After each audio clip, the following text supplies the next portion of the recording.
So you can be a millionaire today and you be broke tomorrow and none of those bills moved out your pocket. That's also why, like you see, the gross national product never matches the stock market. It never, because it's not the product, it's you. But they keep you diverted. Do you understand? So you're looking at stock going up and down, and what they're doing is really measuring energy flow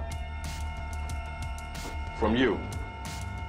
So the gross national product, or actual objects of manufacture that the common people think makes up those numbers, is really the mathematical electrical output of you making up those numbers. Because you don't have any money. You're not allowed to have any money. And that's regulated. That's why when you go to deal with these banks, which are using, and you can check it out for yourself, if any of your members of your family work in a bank, just ask them, what are the 10 points of codes that all banks operate on? They might look at you twice and not tell you, but they're operating on 10 points of the Uniform Commercial Codes. Commerce, all right? And so when you come in there, you and your account together are dealt with as an instrument of commerce, not the instrument that you pass. Do you understand? Which is also why, as soon as you move a certain amount of notes, pardon me, in those institutions, that they will report you immediately to the IRS. And you can't even buy anything with a large sum of money. They have the outline of basically starting with 10,000, but you do 5,000, they'll call. Believe me. Do you understand what I'm saying to you? And the reason they do it is because they're working together. You think they're separate, they're not. Do you understand? So them, the hospitals, the politicians, and the international bankers are working together because they're holding you in bondage. So they also have the problem of the rest of the civilized world trying to put them in check. So they have the problem of, put it this way, isolating you. At the same time, they have to be an octopus with their arms and everybody else's thing. So it's a contradiction, and this is a problem that they're having. So one of the things that they plan to do to deal with the emergency that's almost sure to come is to kill us off in large numbers. And so they're suspecting that most of us won't wake up in time to put this in check. They also have it set up whereas most of us, if we travel outside the country or we deal with other persons, it's usually on a trip. You know, on a vacation type trip or some kind of a junket that you know, pay a traveling agency and then you go out, but you don't really deal with the people. And so most of the Asiatics here deal with the other people around the world only on that level. And also others are told not to talk to you, even when they come here from the islands and other places. They can deal with you economically, but they generally don't live in the same communities with you, and they won't talk to you on international law principles or they'll be deported. Because they all know that you're Moors and they all know that you're home. And they all know that that Constitution that runs this government came from you. But they also know that you think it came from the European.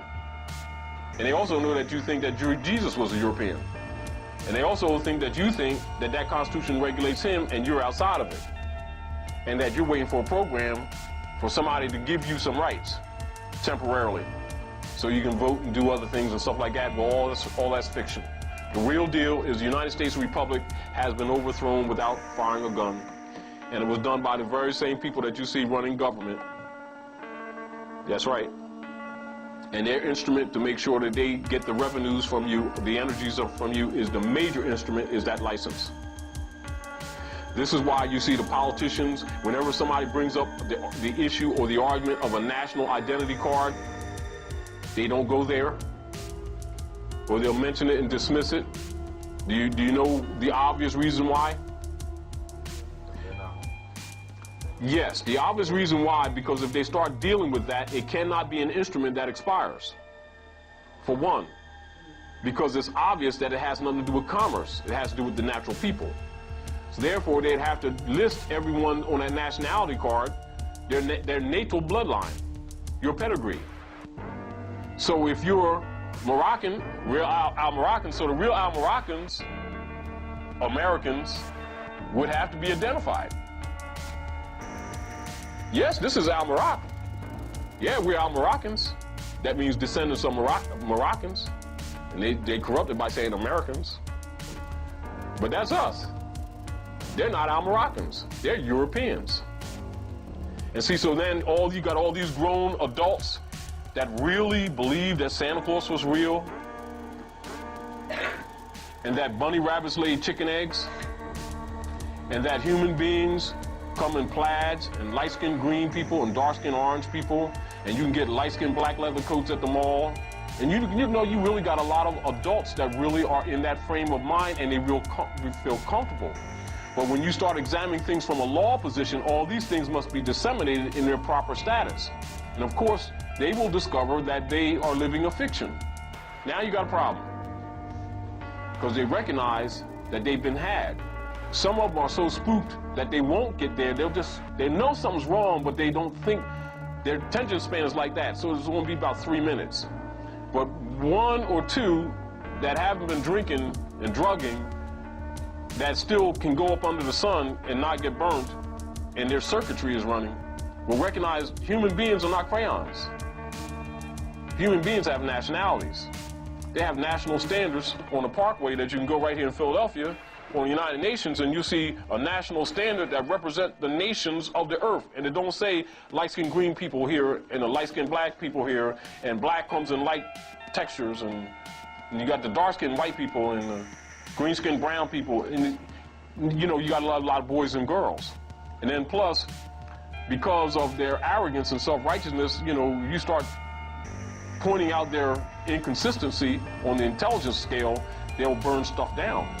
So they really have a problem here that they've created, a Frankenstein, and now become a burden on society, because now the nigger, which is an artifice, is no longer viable to be employed in the industrial world, because it's changing to a technological world.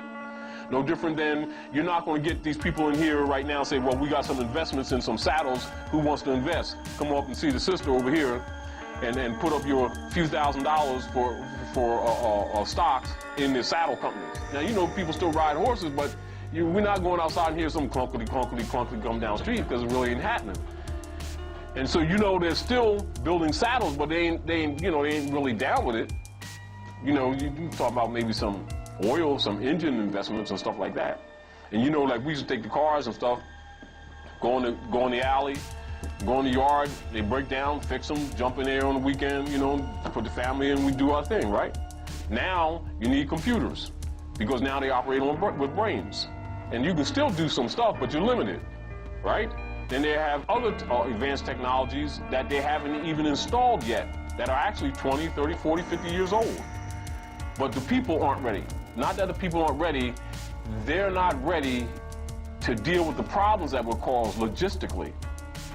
All right, so they'll issue out little things at a time, but the real deal is that the economy is changing because the technology is changing. And so now you have a people that you dumb down, right? The world is at your footsteps, including their allies, that they've been robbing and subverting and setting up all these puppets all over the world for all these years. And they've created an atmosphere where now the world really wants to kill them, literally, and are willing to give their lives to take them out of here. And since we've always won all their wars, and we still talking about we. No, I'm serious. We still talking about we. And many times, a lot of our parents, a lot of us are here because our parents were in war and were allowed to come home with them. The Asiatics trying to tell them, brother, what are you doing here? War is not yours. What's up? And we still ain't caught on. But the world is not going to be destroyed for our lack of knowledge. And so you're going to start seeing more and more body bags with Asiatics in it who keep on fighting these wars for these Romans, who've actually defeated them and now using them to go around the world to and fro the earth devouring other nations. And we keep on rationalizing, you know, that's our identity. Do you see what I'm saying to you?